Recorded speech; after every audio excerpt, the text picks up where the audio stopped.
ажлын хэсэг байгуулах тухай эртээр одоо би ерөнхий сайдад өөрөө хүсэлт гаргасан намайг хүлээж авсан. Тэгээд энийг урдан байгуулж ажилтанд оруулсан түргэн шалуул гэх тийм ээ. За тэгээд тэнд юу хэлцэх вэ гэдэг асуудал чинь надаас хамааралтай байхгүй тийм. Юу хэлцэх вэ? Түүнээс тэр улсууд ажлын хэсгийн улсууд чи юу мэдэх хэвдэ зайлвал тэнд одоо өөрийнхөө ажиллаа хийгээ явж байгаа улсууд ч гэдэг. Би ямар юм орж хэлцүүлэх юм? Ямар юм шийдвүүлэх гэж байгаа юм гэдэг бол миний асуудал байсан. Яг ажлын хэсэгт л хууль зүйн яамны төрийн нэрийн бичгийн дарга, гадаад явдлын яамны төрийн нэрийн бичгийн дарга, консулын газрын дарга, бас эрх зүйн газрын ажилтан, хүний эрхийн комиссийн гишүүн дондоо. За тэгээд л одоо миний өөр хуульч, мэргэжлийн хуульч. Тэр олон улсууд энэ чинь 10 гаруй хүний бүрэлдэхүүнтэй комиссийн, том комиссийн байна. Тэгээ арднаас дарга энийг хариуцаад тэр өнөөдөр бид нэр яг миний тавьж байгаа хүсэлтийг ер нь юу байх ёстой юм яа дээрвэ гэдэг юмыг сонссон бид тэрнийг л ярьсан. Энд л маш шийдэж болдгоо ээдрээтэй өгöd хэцүү асуудлууд байгаамаа. Тэр энэ хов хүний асуудал биш, хуулийн ч асуудал биш. Ерөөсө улс орны хоорондын асуудал том асуудал байдаг юм. Тэр нь Малайз Монгол, Австрали Монгол, Австрали Малайз ийм улсуудын хоорондын одоо шийдэж болдгоо асуудлууд байгаад байгаа юм. Ийм болохогийн зэрэг л энэ олон жил ингэж байгаад байгаа юм. Ягаад гэхээр хэргийг үйлсэн хүний нэг нь Австралид эрхчлөөтэй амьдарч байдаг, нэг нь нутагтаа шоронд байгаа боловч тэр хүн цааз ялтай байсан. Тэгээд би одоогоос 3 жил гаруугийн өмнө би өргөдөл гаргасан юм.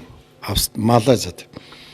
Ер нь бол тэр хэдийгээр хэрэгтэн боловч энэ бол нөгөө талдаа үлдэж байгаа хоёрхан гэрч гэж үзээд энэ гэрчийн цаазын ялыг өөрчилж өгөөч гэдэг санал тавьсан юм. Тэгэхээр тэдний хуулиндаа ямар өөрчлөлт гаргасан бэхээр хэрвээ төрийн өндөр албан тушаалтан хүн үүрэг даалгавар өгсөн байхад түүнийг хэрэгжүүлсэн одоо хүчний байгууллага цагдаа гэхүүдээ тийм ийм улсууд цаазын ял хүлээж болохгүй гэсэн үндэслэлээр тэдний цаазын ялыг биеэр эдлүүлэх ял болгуулсан. Би өргөдөл гаргасан юм байна шүү дээ энэ. Болгуулж чадсан. Одоо тэр нутагтаа байгаа хүн нь бол зүгээр биеэр эдлэх ялтайгаа л байгаа. Нөгөө хүн нь бол Австралид очиход чөлөөтэй жаргаж яваа. Гэтэ тентхий иргэн болоогүй чөлөөт иргэн болсон. Энд яагаад Малайз хүний авахгүй байна? Адилхан одоо хэрэг үйлдэл улсууд хүнийг аваачиж мэдүүлэг авах ёстой шүү дээ. Бас тэр хүнд зөх ялыг нэдлүүлэх ёстой шүү дээ. Малайзад ялаа эдэлж байгаа хүн бид хоёр хамтарч хийсэн хэрэгийнхээ төлөө тэр дур зоргоор явж идэг би яцсан амт юм гэж бас барьцсан үстэй юм. Тэгээд асуудал бол ингээд явахын зэрэг Австралийн засгийн газар би Австралийн хуулийн байгууллага цаазын ялтай хүнийг өгөхгүй гэдэг байна. Тэ? Австралийн цаазын ялтай улсуудыг л хадгалдаг нэг тийм газар юм байна шүү дээ. Гэтэл яагаад өгөхгүй гэдэг байгаа юм та нараа? Бид нэр асуудлыг чи ингэ шийдчихсэн байна гэхээр одоогоор Австралид байж байгаа Сэрүүл гэдэг хүн цаазын ялтай хэвээр юм байгаа. Яагаад тэр Малайзийн засгийн газар, Малайзийн хууль түүний цаазын ялыг биеэр эдлэх ял болгоогүй байна шүү дээ гэж. Ийм хариугүй муу улс төр хариугүй одоо ийм асуудлаар бие биендээ асуудал тавиад ингээд гацаагаад байгаа байхгүй юу? Уг нь зүй ёсны явах систем гэхээр Малайз бидний хүрээ дэрүүл энэ хүн өөрөө өргөдлөө гаргуул бид нэр адилхан шүүхийн шийдвэрийг өөрчлөөд цаазын ялыг биеэр эдлэх ял болгоол өгнө штэ гэж хэлэх ёстой. Гэтэл тэнийг хэлэхгүй. Энэ үнд өөр тохироо байдаг баг. Улс төрийн болон хувийн эрх ашигын байдсан байлгүй гэж би тэгж хаарддаг. Байгаа гэж би гадарч ил байл та. Гэхдээ одоо энэ улс хоорондын юмнууд би нэхэд хариугүй амтан том юм яриад яах вэ? Комиссийн шийдвэр бол юу гэж нэхэр энэ шийдэгдэж болдгүй энэ одоо жоохон төвөгтэй асуудлыг төрийн хэмжээнд хооронд нь ярилцаж холбогдож учрын явдлаа ярилцъя гэдэг ийм л гаргалгаанд хүрч байна. Тэр л хамгийн чухал нь шүү дээ, тийм ээ.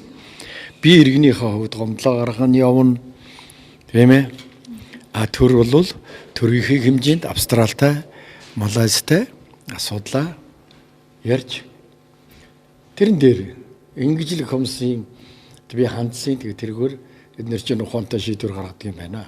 Олон улсууч сууж хагаад тэгээд ийм байдлаар ханднаа л гэж байна. Тэр нь зөв л дөө. Таны хувьд олон жил ганцаараа энэ хэргийн араас бас явсан хүн одоо бас Монголын төр үүн дээр анхаарал эхэлж байгаа дэр нэлийн сэтгэлийн дэм болж байгаа юм. Агай ганцаараа гэдэг үг гол нь биш. Ер нь бол энэс өмнөх асуудал дандаа Малайзийн талаас над руу чиглэдэг байсан. Тэд нар өөрсдийнхээ юмыг хамгаална шүү дээ. Тийм ээ. То бид ийм нас болсон, тэрнээс болсон тэгж болсон болоогүй гэл. Нөгөө тэгвэр одоо төрийнхэн том улсууд оролцож энэ хэргийг үйлдсэн юм чи. Зүгээр нэг хоёр хүний хоорондын одоо зөрчилдөөн биш, хоёр ууртай амтан бие энийг цааш нь харуулсан биш шүү дээ. Ахуй ийм асуудал биш. Энд төрийн том асуудал байдаг. Байхгүй юу? Тэгэхээр Малайз улсын ерөнхий сайд байсан хүн энэ хэргийг үйлдэх даалгавар өгсөн байдаг 2006 онд. Түүний улс төрийн зөвлөх нь энийг хэрэгжүүлэх захиалагч нь болсон. Зэвсэг авчиныг одоо шийдвэрлэх асуудал нь бол Малайзийн одоо батлан хамгаалах яамных нь өндөр албан тушаалын офицер ийм хүн үүрэг өгсөн. Хэрэгжүүлсэн улсууд нь Малайз улсын ерөнхий сайдын бие хамгаалах албаны офицер, шадар сайдын бие хамгаалах офицерууд гүйцэтгсэн. Энэ тэгэхээр төрийн захиалагтай ажил байгаа дээ. Миний яваад байгаа юм төрийн захиалагтай ажиллаад энийг шийдвүлээд төр буруутай гэдгийг тогтоолгоё. Тэгсний дараа асуудал цаашаа үргэлжилнэ гэж байгаа. Гэтэл тэд нэр манай төр буруутай гэж үнэндээ одоо тэгвэл дэлхий дахин тэр улсын нэр хүн дундгийн байгаа зард төмний дунд бас ямар ч одоо асуудал яригдсан байгаа. Одоогоор тэр одоо даалгаврыг өгсөн хүн шоронд л байж л байж та. Тэг чи өөр хэрэгээр орсон. Өөр хэрэгээр охдоо улсынхаа баялагын сан авгаатайгаа нийлээд идчихсэн юм. Тэгээ тэр хэрэгээрээ л орсон байгаа. Ер нь баялагын сан байгуулна гэдэг бол нэг сайхан бахархаад байх ч асуудал боловч хэн эзэмшиж гэнэ үү, хэн захиран зарцуулж гэнэ үү, хэн хяналт тавьж гэнэ үү гэдэг нь чухал асуудал юм байна шүү. Бид ч бас бодолцох хэрэгтэй юм байна. Тэнд яасан бэхээр Малайз 60 жил цуглуулсан тэр их хөрөнгөө ерөнхий сайдын мэдэлд нэг тийм байлгажээ. Тэр нэг ямар юм нэг арай яам биш нэг тийм нэг юм байгуулчихсан. Гэтэл тэр нь захиран зарцуулах эрх нь ерөнхий сайдтай байсан учраас манай хүн авгаатайгаа нөлөө хосчихгүй юу.